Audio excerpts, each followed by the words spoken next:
Hello everyone and welcome back, hope you're having a great day and we're all doing well. So the test server for Operation Heavy Metal is finally here, and with that means we can take a look at the bio of the brand new operator Ram. Now in preparation for this season, I did do the lore video for Dokkaebi and Vigil since I assumed that maybe one of them would play a part in this story, and I was right since Vigil did appear alongside Ram in the new cinematic. And as well as this, it seems like he's going to play a part in the battle pass when that does come at the launch of the season, so stay tuned for that. We did get a little hint of that with this really nice artwork of both Ram and Vigil, which I cannot wait to see in full. I honestly want this on my wall. This looks incredible. And yeah, she is from South Korea, so we're going to take a look at her story as it builds up to her joining Redhammer, and especially what happens in that cinematic. So if you do go on to enjoy, be sure to hit that sub button for more Rainbow Six lore, and let's get into this. So Ram's full name is Bo-Ram Choi, and that is where she does get the nickname of Ram. Her background starts with a little quote, and it says, "I may not have family, but I have Redhammer." And a lot of you who have been following the lore may be aware that Redhammer is also the squad in which Fenrir is part of, meaning that our two back-to-back operators have both been part of Redhammer. And reading on, it says, Choi was born in Busan in South Korea. Although the circumstances of her birth are unclear, we know she was raised in a series of orphanages. Early caregivers described a cunning child, who knew when to keep her head down and when to stand out. Hobbies that began in her youth, like interest in K-metal and charcoal drawing, remain into her 30s. A testament to Choi's consistency and loyalty. Choi joined the Republic of Korea Armed Forces, also known as the ROKA, the moment she came of age, and began earning commendations, working swiftly up the ranks to Sergeant First Class, which is known as Sangsa. She was soon recruited by the 35th Commando Battalion, known by insiders as Tarantula, where, in a tight-knit all-female unit, she mastered building clearance, hostage rescue, VIP protection, and the use of advanced technology when assaulting an enemy. The Tarantula unit is a high-performing CTU that deserves its renown, and Choi's status as a standout among its specialists is notable, as she took the lead on a myriad of combat and intelligence operations. Whilst other members retreated to the private sphere, she stayed, often the eldest in her unit. Performance reviews mention her thriving in this senior role, describing a fiercely protective soldier who stops at nothing to keep her peers safe. So there you go, that is a little backstory into the life of Ram. I do find it very interesting that although a lot of the members alongside her would join a private military, she stayed. I wonder if that is going to play into the overall Nighthaven arc, since they are a private military organization, and members of Rainbow did leave them. So maybe this will just show the loyalty which she will have to Rainbow. And she's part of the Tarantula unit. I believe this is the unit which was scaling the side of the tower when Deimos attacked in that cinematic. And so with her being a senior member of this unit who is sort of in that leadership role, so she will have a personal vendetta against Deimos since he just wiped out her unit. I really like how a lot of the new ops have this personal relationship to Deimos. You know, Fenrir does, Azami does, and now so does Ram. Right, let's move on to the specialist profile given by Captain Thermite of Redhammer, and he says the following. Given the sparse intel we were able to collect from specialist Bo-Ram Choi's past with the Tarantula unit, I needed to see her in action to determine whether she could fit the bill. What happened at Tower was tragic and something we can't allow to happen again, but if we can extract a single positive from that day, it's Ram's heroism. Her unblinking resilience in the face of extreme duress makes her a perfect fit. Ram explained to me how women in her former battalion can only enter at a very high rank, then laughed and said she expects the same treatment in Redhammer. While we only have one captain, she exudes leadership. A big sister vibe really. Been a while since I had one of those, so I'm not hating it. If that line is referring to Ash, by the way, because as far as we're aware, she is still in a coma, then that is so sad. That is a heartbreaking line. Next up, it says, she's dialed in on the field to a very high degree. I envy her focus, whether it's during a mission or in downtime when she's got her headphones in and charcoal sketching. Her demeanor reminds me a bit of Oryx. It's no surprise they seem to have formed an early kinship. In our line of work, there's a lot of, shall we say, forced redundancy, and if the axe falls on me one day, it's good to know I've got ready, willing, and 100% capable replacement in Ram. We have a little bit about her training. It says she trained at the Army Non-Commissioned Officer Academy, as well as the Elite Rappelling course with the ROK SWC. Her relevant experience is Operation Buried Parasite, Operation Northern Spider, a redacted Port of Ancient Terror plot, and as we know, the 35th Commando Battalion, the Tarantula unit of the Republic of Korea Army. And so what a very interesting bit by Thermite. Like I was saying a little bit in there, if that bit where he was talking about the big sister vibe, he was referring to Ash, then that is so sad. But it is very interesting that he is considering that one day maybe Ram could take over for him if he, you know, gets forced redundancy. By that he means, you know, killed. And that's a really big compliment considering the operators which are in Redhammer. I mean, Kaze is in Redhammer and he is already a leader in his own right. So for Thermite to be looking at Ram as potentially in the future, you know, could replace him just in case, you know, Thermite gets eliminated, then that's a very big compliment. He also does talk about the attack which happened on tower, calling it tragic. I have a feeling that this is going to be a big talking point in the lore going forward, and this may not be the only place which gets attacked. We have seen on the test server, but they have actually updated tower a bit. The map is still the same, but visually it's a bit different after the attack. I've got another video showing that off, so you can check that out. Next up, we have a gadget evaluation on Ram's gadget known as the Boogie. I originally thought it was meant to be pronounced Buggy, but Ubisoft called it Boogie, so yeah, we'll run with that. But this evaluation is actually by Gridlock, and I really like how they done Gridlock doing this, because we know that Gridlock and Mozzie were into like drone fighting and the sort of like robot wars things. That's like a hobby that they get into. And considering Ram's gadget is like this big killer robot thing you see in those like robot war shows, I think it's really fitting that Gridlock is doing the evaluation. And Gridlock says the following: Mirror let me take this sucker out for a spin to evaluate its usefulness. You know, official business. But there Ram was, watching her precious Boogie like it was one of those high value assets she protected in her previous life. She had nothing to worry about though. I respect her, and I respect the hell out of the Boogie auto breacher. Not much choice to do otherwise, because anything in its way is meeting destruction. Now I guess Azami's keepers could plug up those holes the Boogie makes, but then you could just send in another Boogie to tear those apart. Makes for a fun little arms race. I'm dying to see this in action. With its big metal buzzsaws, it destroys walls, floors, and self-esteem of the enemy. My favorite part of this is the way it opens up vertical attack capabilities, ripping off floors and giving us a vantage point from above. With some direction from Ram, Mirror has a first here. It combines an electronic starter with a purely mechanical destruction machine. Like how a car has an electronic starter and a mechanical combustion engine, but the Boogie does not stop at stop signs. In fact, it's near unstoppable. The pressurized canister on the rear carriage are a bit of a weak point if fired on, but if Ram protects it like she protects us, the Boogie's going to be shredding for some time. And that was an evaluation by Tori, aka Gridlock.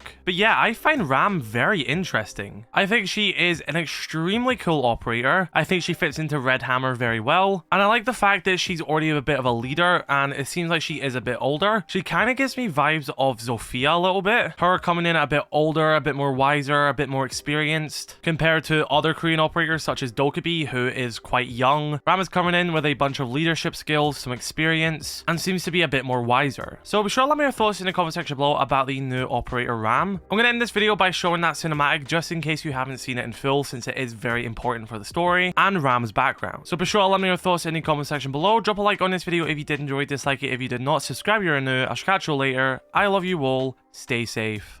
Peace.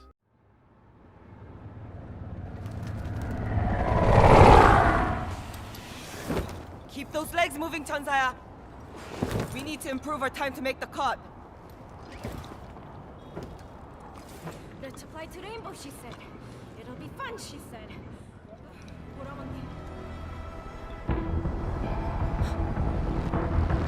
Move!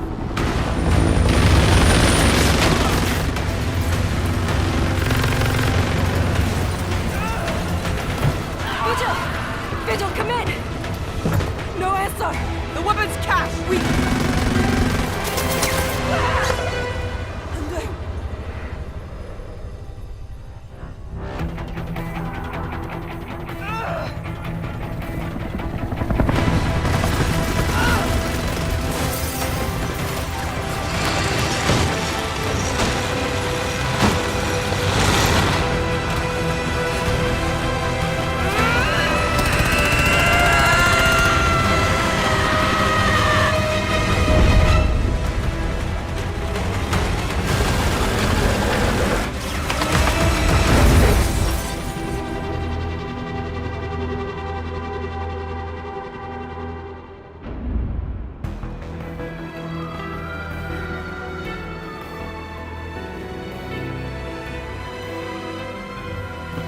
Vigil. Chop her down.